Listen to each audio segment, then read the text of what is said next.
బీజేపీపై కాంగ్రెస్ తప్పుడు ప్రచారం చేయడం మానుకోవాలని హెచ్చరించారు ఆ పార్టీ రాష్ట్ర అధ్యక్షుడు కిషన్ రెడ్డి. రైతు రుణమాఫీ చేయకుండా కాంగ్రెస్ మోసం చేసిందన్నారు. కాంగ్రెస్ మేనిఫెస్టోలో ఇచ్చిన హామీలు ఏమయ్యాయని ప్రశ్నించారు. 500కు గ్యాస్ సిలిండర్ ఎంతమందికి ఇచ్చారో చెప్పాలన్నారు. కేంద్రం రాష్ట్రానికి ఎన్నో నిధులు ఇచ్చిందన్నారు. బీజేపీ స్టేట్ ఆఫీసులో మాట్లాడారు కిషన్ రెడ్డి. కాంగ్రెస్ పార్టీ ఈరోజు పార్లమెంట్ ఎన్నికలకు సంబంధించి కొత్త మేనిఫెస్టో తెలంగాణ కోసం ఇచ్చింది. కాంగ్రెస్ పార్టీ గత శాసనసభ ఎన్నికల్లో ఇచ్చినటువంటి ఏ హామీ కూడా అమలు చేయకుండా ప్రజలకు వెన్నుపోటు పొడిచి ఈరోజు అసంబద్ధమైనటువంటి ప్రజలను మభ్యపెట్టేటువంటి కొన్ని హామీలు ఇవ్వడం జరిగింది. అందులో వాళ్ళు ఇచ్చిన దాంట్లో సర్పంచులకు నేరుగా కేంద్ర నిధులు, అది ఆల్రెడీ అమలు జరుగుతూ ఉంది. ఇందులో కొత్తగా వీళ్ళు వెతకాల్సిందేంది గాడిది గుడ్డు తప్ప. రైల్వేలో సంబంధించి కోచ్ ఫ్యాక్టరీ గురించి మాట్లాడారు.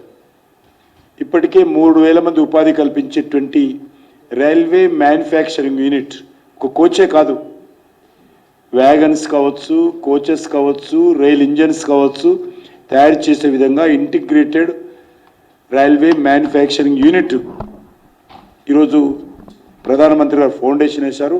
చాలా వేగవంతంగా నిర్మాణం జరుగుతుంది. ఇప్పుడు రేవంత్ రెడ్డి ఇచ్చినట్టే 2018లో కేసీఆర్ కూడా హామీ ఇచ్చాడు. కేంద్ర ప్రభుత్వం ఇవ్వకపోయినా రాష్ట్ర ప్రభుత్వమే బయ్యారంలో మేము స్టీల్ ఫ్యాక్టరీ పెడతాం రాష్ట్ర ప్రభుత్వ నిధులతో అన్నాడు. ఆయన ఇవ్వలేదు, ఈయన ఇవ్వలేదు. కాబట్టి ఈరోజు ప్రజలను మభ్యపెట్టేటువంటి మరొక బయ్యారం స్టీల్ ఫ్యాక్టరీ హామీ ఈరోజు మన ముందు కనిపిస్తూ ఉంది. ఏపీలో కలిపినటువంటి 5 గ్రామాలకు తెలంగాణ తీసుకురావడం. రేవంత్ రెడ్డి పాపము రాసిస్తున్నాడో తప్పో ఆయన తప్పో తెలియదు, కానీ కాంగ్రెస్ పార్టీ ఎవరు కలిపారని అడుగుతా ఉన్నాను. ఇది బైఫర్కేషన్ యాక్ట్లో ఎవరు పెట్టారు? కాంగ్రెస్ పార్టీ కదా పెట్టింది, భారతీయ జనతా పార్టీ కాదు కదా. మీరే కదా బైఫర్కేషన్ యాక్ట్లో పెడితే 2014 ఎన్నికల ప్రణాళికలో కూడా కేసీఆర్ దీన్ని తీవ్రంగా విమర్శిస్తూ మేనిఫెస్టోలో పెట్టాడు. మా గ్రామాలు అన్యాయంగా తీసుకుపోయి అందరికి ఇచ్చారని. అప్పటికి బీజేపీ ప్రభుత్వం రాలా. మరి ఈరోజు మళ్ళీ ఏదో హామీ ఇస్తున్నారు కొత్తగా.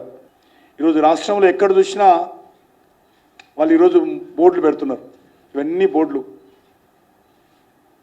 ఎక్కడ చూసినా కూడా గ్యారంటీల విషయంలో కాంగ్రెస్ పార్టీ తెలంగాణకి ఏం చేసింది ఈ 5 నెలల్లో, ఇవన్నీ బోర్డులు పెడుతున్నారు. ఎంత అబద్ధం అంటే ప్రజలు నవ్వుకుంటారు అనే సిగ్గు కూడా వాళ్ళకి లేదు. ప్రజలు అసహించుకుంటారు అనేటువంటి ఆలోచన కూడా ఈ ప్రభుత్వానికి, ముఖ్యమంత్రికి లేదు.